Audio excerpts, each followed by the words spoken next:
pas convaincus par la conférence de presse tenue par le chef de l'État, jeudi soir, des Gilets jaunes de Fréjus considèrent les annonces présidentielles comme un manque de respect.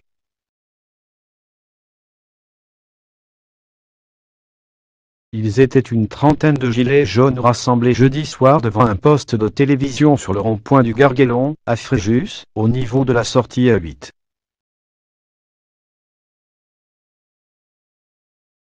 Tous attendaient la conférence de presse d'Emmanuel Macron en clôture de 3 mois de grand débat national, avec des annonces destinées notamment à répondre au malaise soulevé par les contestataires depuis novembre.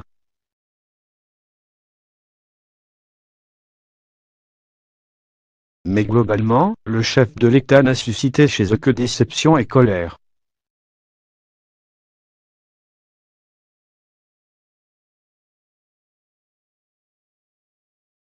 Irritation sur le vote blanc.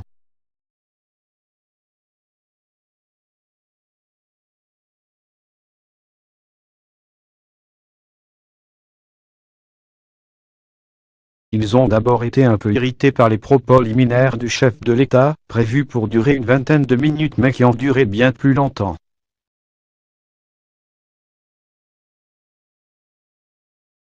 Ça m'énerve, 30 minutes qu'il raconte n'importe quoi, a rapidement pesté une gilet jaune, alors que l'introduction présidentielle a duré un peu moins d'une heure.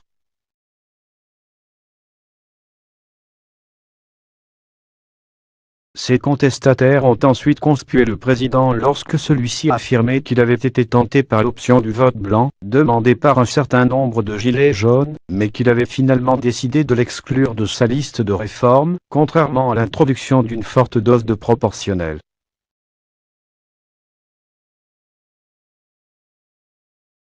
On n'a même plus envie de l'écouter.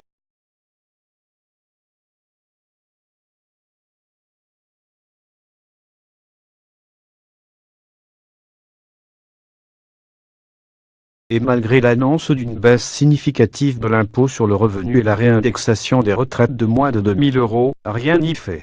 Les gilets jaunes ont le sentiment de ne pas avoir été entendus.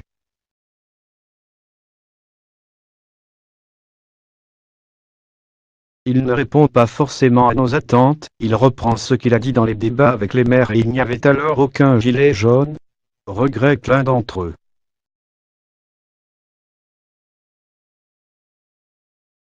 On n'a même plus envie de l'écouter.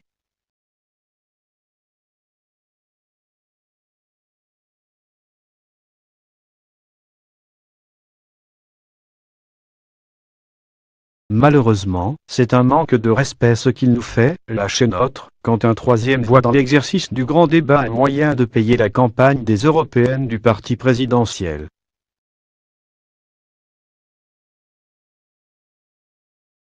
On n'a entendu aucune des revendications des gilets jaunes, résume une contestataire.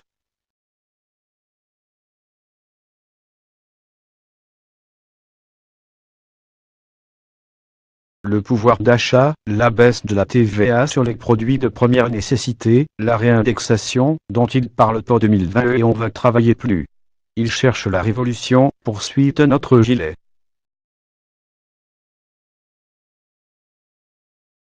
Ça va s'énerver grave, promet même la première.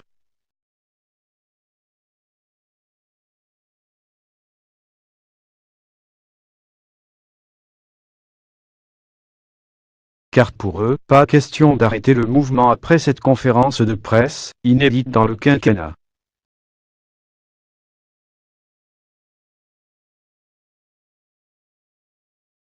S'il le faut, affirme-t-il, ils resteront sur leur rond-point jusqu'en 2021.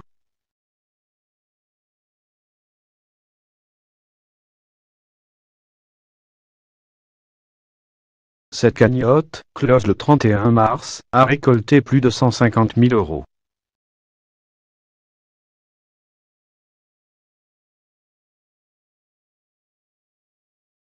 Les fonds devraient être versés aux gilets jaunes blessés lors des manifestations, par le biais d'une association.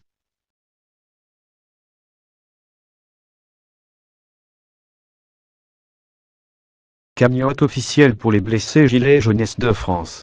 3 mois après son lancement, la cagnotte organisée par Éric Drouet, l'une des figures du mouvement, a été close le 31 mars et a récolté plus de 150 000 euros.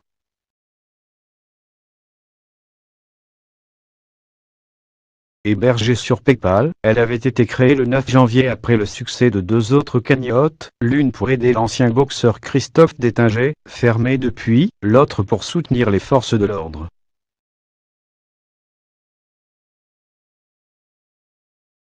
Depuis la clôture de cette cagnotte, de nombreux gilets jaunes s'interrogent sur les réseaux sociaux sur ce que sont devenus les 150 000 euros.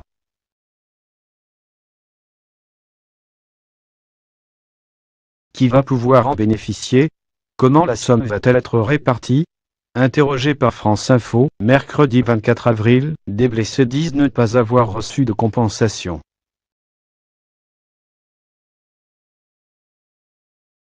Je ne sais pas comment me faire connaître pour pouvoir bénéficier de la cagnotte.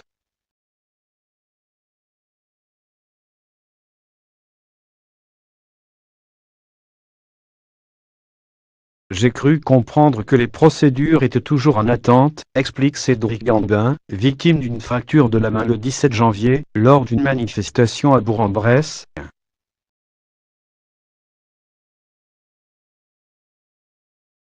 Je compte dessus. Depuis que j'ai été blessé, j'ai perdu mon travail et je suis à négatif sur mon compte.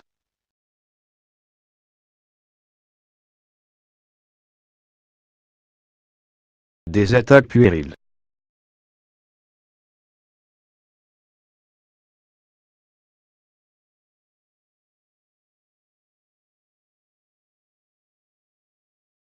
Sur les réseaux sociaux, Antonio fait partie des plus virulents à ce sujet.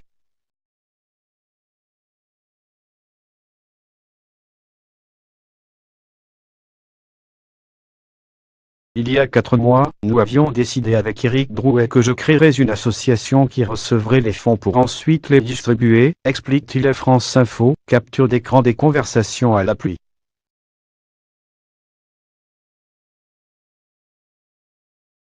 Administrateur de la page Facebook France Blessé, la page 100% des victimes gilets jaunes, il affirme avoir préparé tous les documents, mais ne plus avoir eu de nouvelles d'Éric Drouet au moment de l'élection du bureau de l'association, qui devait s'appeler France Blessé.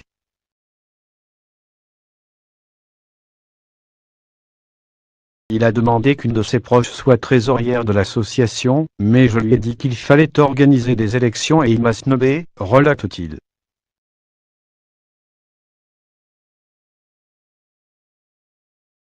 Depuis, les deux hommes se renvoient la balle sur les réseaux sociaux et multiplient les vidéos en live pour s'expliquer.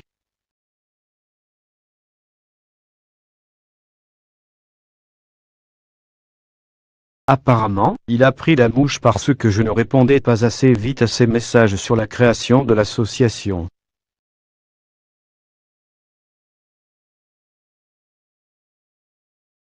Je lui avais dit de se débrouiller, de créer l'association, et une fois l'association créée, il aurait des fonds à sa disposition pour s'occuper des blessés, se défend Éric Drouet dans une vidéo diffusée le 7 mars.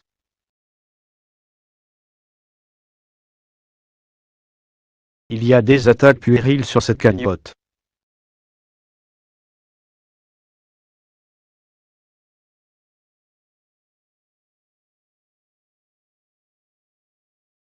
Le 31 mars, le relais médiatique des Gilets jaunes fait savoir dans une nouvelle vidéo qu'il a trouvé un huissier et 2 associations.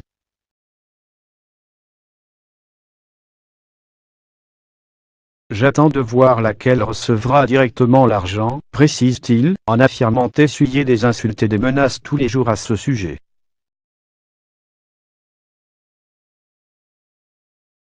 Face aux accusations de détournement de la cagnotte à des fins personnelles, le gilet jaune répète qu'il ne compte pas se barrer avec.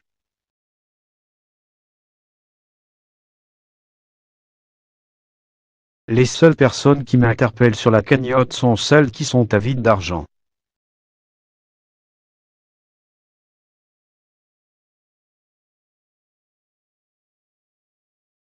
Éric Drouet dans une vidéo,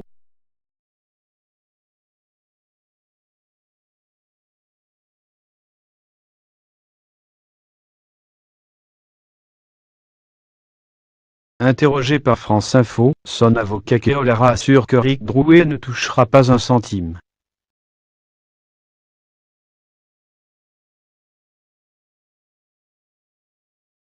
Le retard est purement administratif, on est en train de constituer une association, tout sera fait avec un huissier.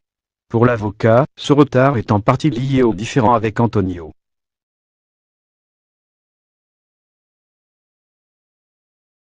Ce n'est pas vrai que Rick n'a pas répondu.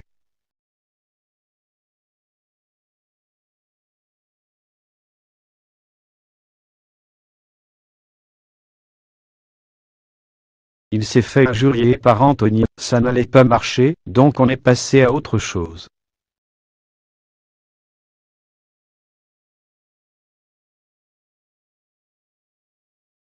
L'association sera créée d'ici une semaine et l'argent sera réparti de façon publique et transparente.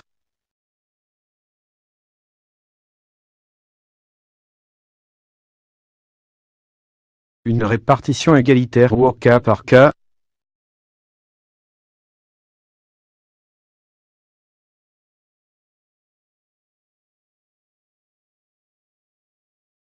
Selon Keolara, aucun premier élément ne passera par Éric Drouet, mais tout sera géré par la future association, dont on ignore pour le moment la composition et le nom.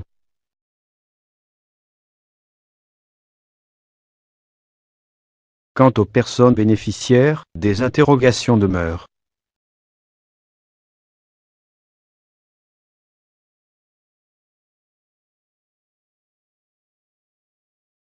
Il y a beaucoup de blessés gilets jaunes, mais on sera obligé de vérifier si la personne est victime.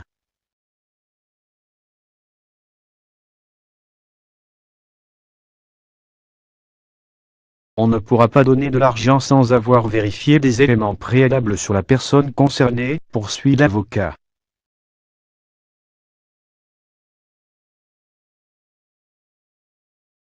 Il faudra savoir si la répartition se fait de façon égalitaire ou selon les besoins et moyens des personnes.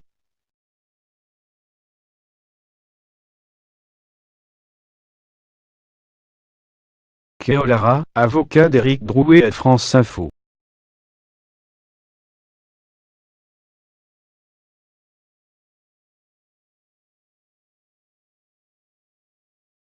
Le 3 avril, dans un Facebook Live, Éric Drouet a suggéré que la répartition soit faite au cas par cas en fonction des factures, des frais à payer par rapport aux hôpitaux.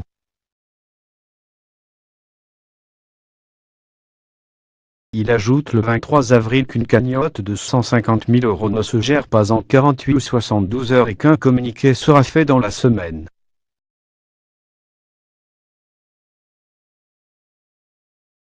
De toute façon, 150 000 €, c'est beaucoup et en même temps peu, renchérit le gilet jaune Jérôme Rodrigue, proche d'Éric Drouet.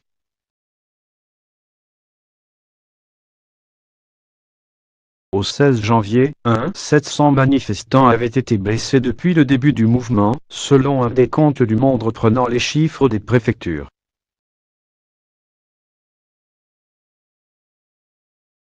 Si tout demandait à bénéficier de la cagnotte et que la répartition était égalitaire, la somme perçue par chacun avoisinerait les 88 €.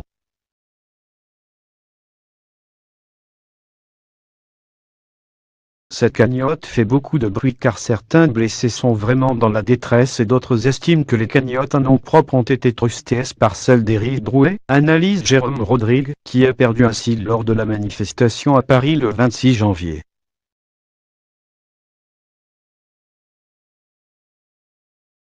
Que tous ceux qui sont impatients se calment.